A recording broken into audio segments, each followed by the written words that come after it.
प्रिय मित्रों, आज मेरे जितने भी YouTube चैनल, इंस्टाग्राम, फेसबुक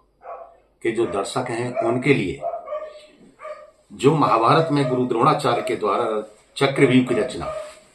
किस तरह की गई, 7 द्वार बनाए गए और सभी कौरवों के द्वारा मिलकर वीर अभिमन्यु का वध किया गया, उसकी आज रचना के बारे में जानते हैं। 7 द्वार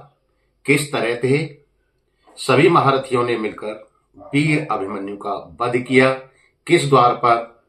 कौन कौन से महारथी थे, ये आज जानते हैं। देखिए, यहां से वीर अभिमन्यु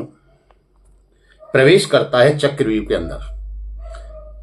और चक्रव्यूह के अंदर जब प्रवेश करता है तो इस तरह घूमता हुआ, चलता हुआ, युद्ध करता हुआ वीर अभिमन्यु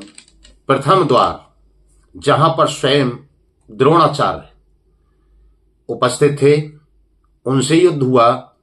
और उनसे युद्ध करता हुआ जब वीर अभिमन्यु आगे बढ़ता है तो इस तरह बढ़ता हुआ महारथी वीर वो अभिमन्यु, अर्जुन का पुत्र,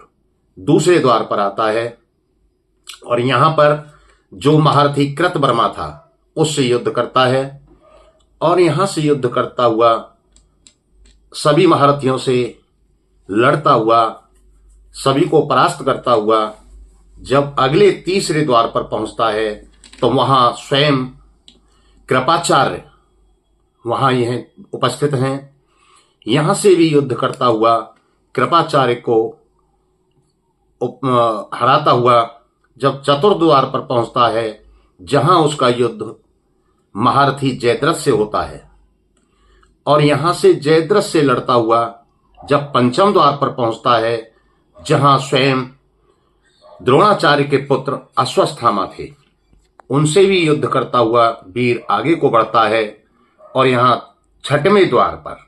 जहां कर्ण और शल्य थे, इनसे भी युद्ध करता हुआ वीर आगे बढ़ता है, और इस तरह बढ़ता हुआ वीर जब सप्तम द्वार पर पहुंचता है, जहां दुर्योधन, शकुनी और अन्य महारथी थे, और इन सब महारथियों के साथ मिलकर वीर अभिमन्यु का वध किया जाता है। इस तरह गुरु द्रोणाचार्य द्वारा इस रचना को किया गया